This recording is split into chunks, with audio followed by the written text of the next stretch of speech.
Hollywood silver screen presenting Plane. इस कहानी की शुरुआत में ब्रॉडी नाम के एक पायलट को दिखाया जाता है जो वीडियो कॉल करता हुआ अपनी बेटी से अपने प्लेन की तरफ जा रहा होता है। इससे पहले कि वो फ्लाइट को टेक ऑफ करता उसे बताया जाता है कि इस फ्लाइट में एक कातिल भी है जिसे तुम्हें अपने साथ ले जाना होगा। दरअसल ये फ्लाइट सिंगापुर से होनोलुलु होते हुए टोक्यो की तरफ जा रही है और अब बाकी मुसाफिर भी सब के सब फ्लाइट में बैठ जाते हैं। ये फ्लाइट को टेक ऑफ करते हैं जहाँ पर ब्रॉडी अपने को पायलट को अपनी बेटी की फोटो दिखाता और कहता है कि हम दोनों का इस दुनिया में एक दूसरे के अलावा कोई भी नहीं है, जल्दी हम एक दूसरे से मिलने वाले हैं। अब पूरा दिन सफर करने के बाद जब रात होती है तो मौसम खराब होना शुरू हो जाता है। ब्रॉडी रेडियो से कंट्रोल रूम में कांटेक्ट करने की कोशिश करता है लेकिन उसका कांटेक्ट नहीं हो पाता क्योंकि रेडियो काम नहीं कर रहा होता। और तभी बिजली चमकती है और बिजली प्लेन से टकराती है जिससे प्लेन में एक झटका लगता है। ब्रॉडी पीछे सभी पैसेंजर्स को देखने के लिए जाता है जो सब के सब पूरी तरह से ठीक होते हैं, लेकिन एक बार फिर से बिजली चमकती और प्लेन से टकराती है जिस वजह से ब्रॉडी भी गिर जाता है। उसके सर पर चोट आती है। ब्रॉडी किसी तरह से वापस अपनी सीट पर आता है और अपने को पायलट से कहता है कि हमें जल्दी से जल्दी लैंडिंग करनी होगी क्योंकि अगर और बिजली प्लेन से टकराई तो हमारा प्लेन क्रैश हो जाएगा। और अब ये नीचे की तरफ जाना शुरू कर देते हैं। वहीं प्लेन के अंदर दिखाया जाता है जहां पर एक मुसाफिर अपनी बेल्ट को खोल देती है। उसे देखकर वो ऑफिसर जो मुजरिम को अपने साथ इसी प्लेन से ले जा रहा होता है वो भी अपनी बेल्ट खोल देता है। अब क्योंकि प्लेन बहुत तेजी से नीचे की तरफ जा रहा होता है इसीलिए वो ऑफिसर ऊपर से टकराता है जिससे उसकी मृत्यु हो जाती है। ब्रॉडी देखता है कि ये एक आइलैंड के ऊपर है इसीलिए वो इमरजेंसी लैंडिंग करने का तय करता है और बहुत ही सुरक्षित तरीके से वो प्लेन को लैंड कर देता है। लैंड होने के बाद उसके पास एक एयर हॉस्टेस आती जो बताती है कि ऑफिसर की मृत्यु हो चुकी है। वहीं दूसरी तरफ इस कंपनी का जिस कंपनी का प्लेन है उसके ओनर को पता चल जाता है कि प्लेन कहीं गायब हो चुका है क्योंकि प्लेन अपनी जगह पर लैंड नहीं हुआ होता, ना ही प्लेन का उससे कोई संपर्क होता है। इसीलिए कंपनी का ओनर एक रेस्क्यू ऑफिसर को यहाँ पर बुलाता है। इसका काम है कि ये उस प्लेन को ढूंढेगा जो प्लेन कहीं गायब हो चुका है। वहीं ब्रॉडी को दिखाया जाता है जो सभी पैसेंजर्स को कहता है कि प्लेन में अब भी बिजली मौजूद है, हम इससे प्लेन को दोबारा से स्टार्ट करने की कोशिश करेंगे। तुम में से किसी को घबराने की जरूरत नहीं है, हर किसी को हर तरह की फैसिलिटी मिलेगी। अब ये प्लेन को चेक करते हैं तो इन्हें पता चलता है कि प्लेन में जो बिजली है वो बहुत कम है, इसीलिए यहाँ पर इन्हें किसी का इंतजार करना होगा। यहाँ ब्रॉडी का जो को पायलट होता है वो कहता है कि हम जिस आइलैंड पर फंसे हैं ये एक प्राइवेट आइलैंड है जहाँ पर ऐसे लोग हैं जो किसी सरकार को किसी गवर्नमेंट को नहीं मानते और अगर वो हम तक पहुंच गए तो वो हमें नुकसान पहुंचा सकते हैं। अगर उन्होंने हमें पकड़ लिया तो गवर्नमेंट भी हमें बचा नहीं पाएगी। अब ब्रॉडी कहता है कि हमें किसी भी कीमत पर जल्द से जल्द यहाँ पर रेडियो को ठीक करना होगा ताकि हम रेस्क्यू टीम को यहाँ पर बुला सकें। और पूरी तरह से चेक करने के बाद समझ जाते हैं कि रेडियो को ठीक नहीं किया जा सकता, इसीलिए सब पैसेंजर्स को बताते हैं कि हमें आइलैंड के दूसरी तरफ जाना होगा जहाँ पर हम किसी रेडियो को ढूंढकर रेस्क्यू टीम को यहाँ पर बुला लें। ब्रॉडी कहता है कि मैं अपने साथ मुजरिम को जिसका नाम माइकल है उसे ले जाऊंगा। और अब माइकल की हथकड़ी खोल दी जाती है जिसके बाद ब्रॉडी उसे अपने साथ ले जाता है। रास्ते में माइकल ब्रॉडी से पूछता है कि तुमने मुझे क्यों चुना। ब्रॉडी बताता है कि मैं तुम्हें उनके साथ छोड़कर उन्हें नुकसान नहीं पहुंचाना चाहता था, ये जंगल बहुत खतरनाक है, मैं चाहता हूं कि तुम मेरे साथ मिलकर उन लोगों का सामना करो जो हमें नुकसान पहुंचाना चाहते हैं, इसीलिए मैं तुम्हें अपने साथ लाया। वहीं आइलैंड पर हमें इस आइलैंड के बुरे लोगों को दिखाया जाता है जिनके पास एक आदमी आता है और उनके ग्रुप का जो सरदार होता है वो आदमी उसे बताता है कि इस जंगल में इस आइलैंड में एक प्लेन ने अभी अभी इमरजेंसी लैंडिंग की है।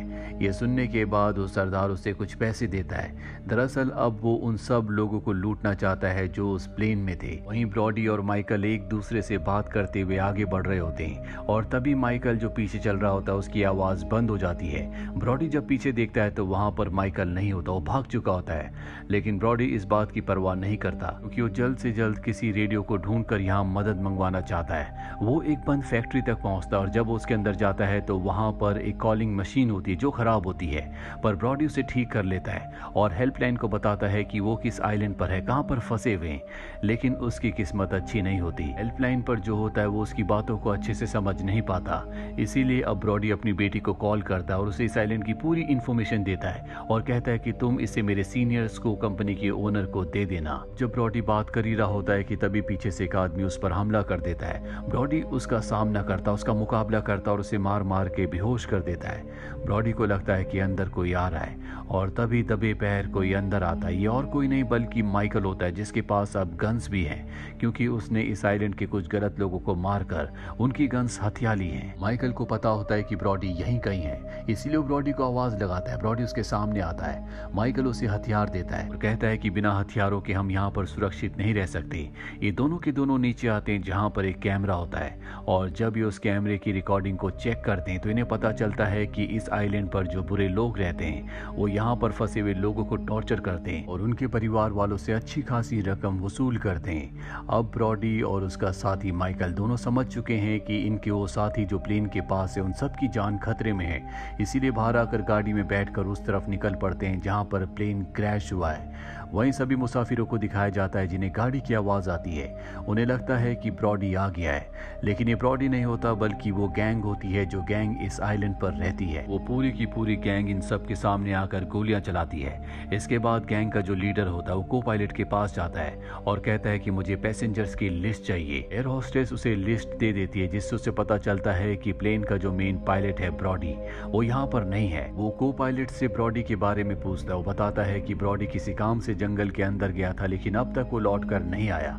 वहीं ब्रॉडी और माइकल ने गोलियों की आवाज सुन ली होती है, इसीलिए वो इस जगह पर आ जाते हैं, पर ये दोनों के दोनों छुपे हुए होते हैं। यहाँ पर एक लेडी बहुत ज्यादा डर जाती है, वो भागने की कोशिश करती है लेकिन उसे मार दिया जाता है। ब्रॉडी उनकी मदद करने के लिए जाना चाहता है लेकिन माइकल उसे पकड़ लेता है। इसके बाद गैंग का लीडर यहाँ पर अपने दो लोगों से कहता है कि तुम प्लेन में जितना भी कीमती सामान है सब लेकर आओ और खुद वो सभी पैसेंजर्स को गाड़ी में बैठाकर यहाँ से ले जाता है। वहीं जब उसके दोनों आदमी गाड़ी से कीमती सामान निकाल रहे होते हैं भी वहां पर ब्रॉडी और माइकल आ जाते हैं जिनके पास खतरनाक गन्स हैं। वो उनमें से एक से पूछते हैं कि बताओ वो उन सब आदमियों को लेकर कहां पर गए हैं। वो बताता है कि यहाँ पर एक फैक्ट्री है, गैंग उन्हें वहीं लेकर गई होगी।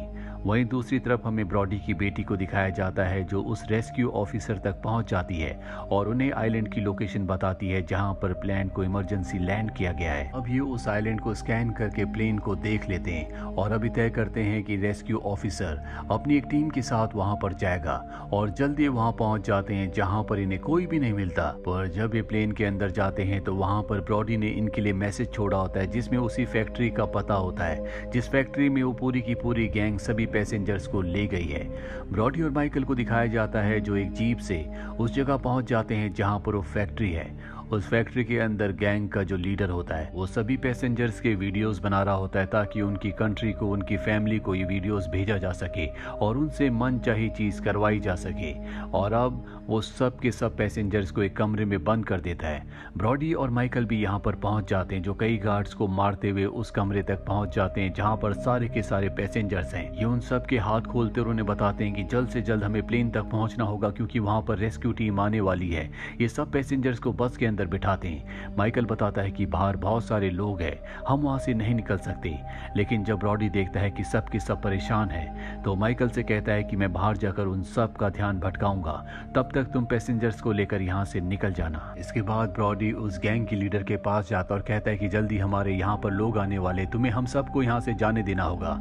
लेकिन वो उसे मारना शुरू कर देते हैं और वो उसे गोली मारने वाले होते हैं कि तब तक रेस्क्यू टीम के ऑफिसर्स यहाँ पर आ जाते हैं जो गोलियां चलाते हैं जिसमें कई गैंग के लोग मारे जाते हैं। वो ब्रॉडी को बस में बिठाते और सब के सब यहाँ से निकल जाते हैं। गैंग का लीडर देखता है कि उसके लोगों के साथ उसके भाई की भी मृत्यु हो चुकी है जिससे वो आग बबूला हो जाता है और कहता है कि हम उनमें से किसी को नहीं छोड़ेंगे।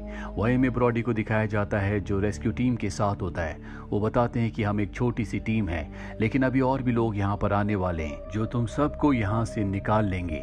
ये सुनकर ब्रॉडी की टेंशन और बढ़ जाती है क्योंकि वो जानता है कि वो गैंग जल्दी इन तक पहुंच जाएगी। ब्रॉडी कहता है कि मेरे पास एक आइडिया है। ये सब के सब प्लेन तक पहुंच जाते हैं जहां पर ब्रॉडी सभी पैसेंजर्स को प्लेन में बैठने के लिए कहता है क्योंकि वो जानता है कि जब तक रेस्क्यू टीम यानी कि दूसरी टीम यहाँ पर आएगी तब तक वो गैंग का लीडर इन सबको मार देगा। अब यहाँ पर जो टीम इन्हें बचाने के लिए आई होती है इनके पास ऐसा सामान होता है जिससे प्लेन को ठीक कर सकते हैं और अब ब्रॉडी उनके साथ मिलकर प्लेन को रिपेयर करना शुरू करता है। लेकिन तब तक गैंग वाले भी यहाँ पर आ जाते हैं जो इनके ऊपर हमला करते हैं। दोनों तरफ से गोलीबारी होती है और इसी गोलीबारी के बीच ब्रॉडी कहता है कि मैं 5 मिनट में प्लेन को स्टार्ट कर दूंगा। वो माइकल से कहता है कि तुमने मेरा बहुत साथ दिया, और गोलियों से बचता वो प्लेन तक पहुंच जाता है, जहां पर वो अपने को पायलट के साथ प्लेन को स्टार्ट करता है। वही माइकल की गोलियां खत्म हो जाती है, और जब वो गोलियों को चेक करने के लिए उस बैग को चेक करता है जो यहाँ पर रेस्क्यू टीम लेकर आई है, तो उसके अंदर पैसे होते हैं। वो दूसरे बैग को चेक करता है तो उसमें उसे गोलियां मिल जाती है, जिसके बाद एक बार फिर से वो गैंग के ऊपर हमला करता है। अब प्लेन स्टार्ट हो चुका है, सबके सब एक एक करके प्लेन में चढ़ जाते हैं, लेकिन माइकल प्लेन में नहीं चढ़ता। वो पैसों का बैग लेकर जंगल की तरफ भाग जाता है। प्लेन कंपनी का जो ओनर होता है वो ब्रॉडी से कहता है कि तुम टेक ऑफ करो, मैं तुम्हें बताऊंगा कि तुम्हें कहां पर लैंड करना है। और अब ब्रॉडी यहां पर प्लेन को टेक ऑफ करने की तैयारी करता है, लेकिन गैंग का जो लीडर होता है वो रॉकेट लॉन्चर लेकर उसे उड़ाना चाहता है, लेकिन माइकल उसे देख लेता है, और इससे पहले कि वो रॉकेट लॉन्चर से प्लेन पर हमला करता माइकल उसे मार देता है। ब्रॉडी माइकल को ऐसा करते हुए देख लेता है। ब्रॉडी इसके बाद प्लेन को टेक ऑफ करके इस आइलैंड से दूर ले जाता है। वहीं माइकल, जिसके पास पैसों से भरा हुआ बैग है, वो पैसों को लेकर जंगल की तरफ भाग जाता है। ब्रॉडी अपने को पायलट के साथ आइलैंड से तो निकल चुका है, लेकिन एक बार फिर से प्लेन में खराबी आ जाती है। ब्रॉडी किसी तरह से प्लेन को रनवे पर लैंड करता है, और एक बार फिर से वो सबकी जान बचा लेता है। अब यहाँ पर रेस्क्यू टीम भी आ जाती है। ब्रॉडी और माइकल की बहादुरी की वजह से सबकी जान बच गई। इसके बाद ब्रॉडी अपनी बेटी को कॉल करता है, जो उसका इस दुनिया में सब कुछ है। ब्रॉडी की बेटी भी अपने पिता से बात करके बहुत खुश होती है, और इसी के साथ ये फिल्म, ये कहानी यहीं पर खत्म हो जाती है। उम्मीद करते हैं कि ये कहानी आपको पसंद आई होगी।